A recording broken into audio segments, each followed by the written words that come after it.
नमस्कार, मैं हूं मनमोहन भट्ट। आज बात उत्तराखंड में बीजेपी की कोर कमेटी की बैठक की, उस बैठक के नतीजे की। उत्तराखंड में बीजेपी के महामंत्री संगठन बीएल संतोष उत्तराखंड के दौरे पर आए।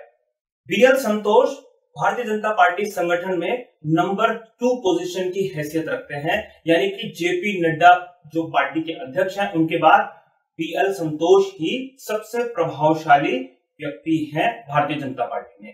तो बीएल संतोष उत्तराखंड आए। उन्होंने उत्तराखंड के जो 7 मोर्चे हैं भारतीय जनता पार्टी के, उनसे बातचीत की, प्रदेश अध्यक्ष से बातचीत की, पार्टी के महामंत्रियों के साथ बैठक की और उसके बाद ही कोर कमेटी की बैठक हुई, जिसमें मुख्यमंत्री तीरथ सिंह रावत, पूर्व मुख्यमंत्री त्रिवेंद्र सिंह रावत शामिल हुए।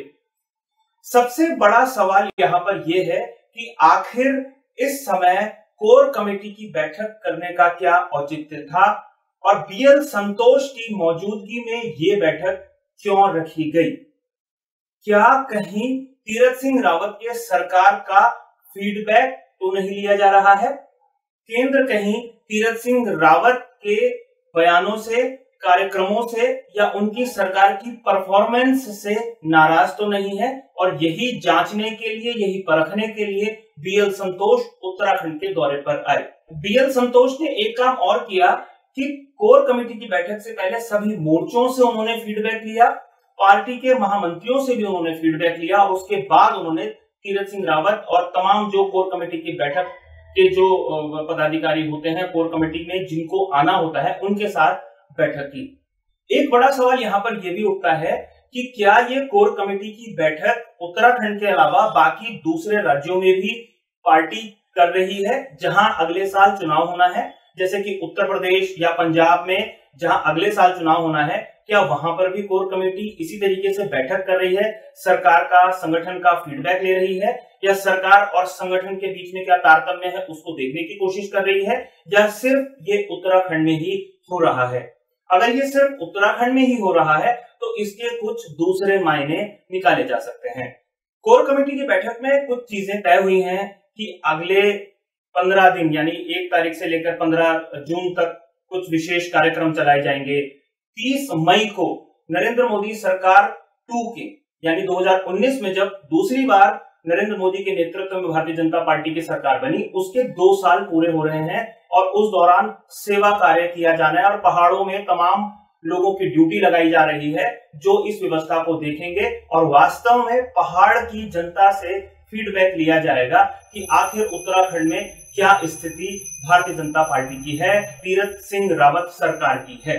एक और महत्वपूर्ण सवाल यह है कि अगले 15 दिन में जिस तरीके की रणनीति बननी है, उसमें एक महत्वपूर्ण बात यह भी है कि तीरथ सिंह रावत को उपचुनाव कहां से लड़ना है।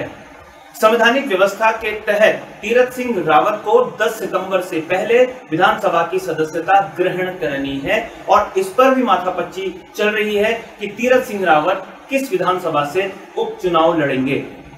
हालांकि कुछ लोग इस तरीके की बात भी कर रहे हैं कि बीजेपी समय से पहले चुनाव में जा सकती है और 10 सितंबर से पहले अगर चुनाव होते हैं तो हो सकता है कि तीरथ सिंह रावत को चुनाव लड़ना ना पड़े।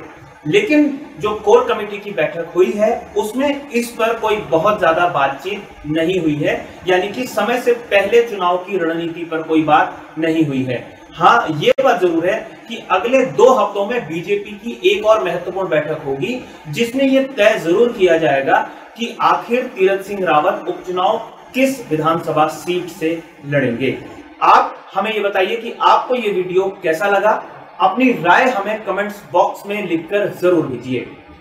अपने सुझाव के साथ साथ अपनी प्रतिक्रियाएं भी भेजिए और ये भी बताइए कि किस तरीके के वीडियोस आप देखना पसंद करते हैं। आप हमें हमारे फेसबुक पेज पर भी फॉलो कर सकते हैं, हमारे यूट्यूब चैनल पर भी फॉलो कर सकते हैं। अगले वीडियो में आपसे एक बार फिर मुलाकात होगी, तब तक के लिए नमस्कार।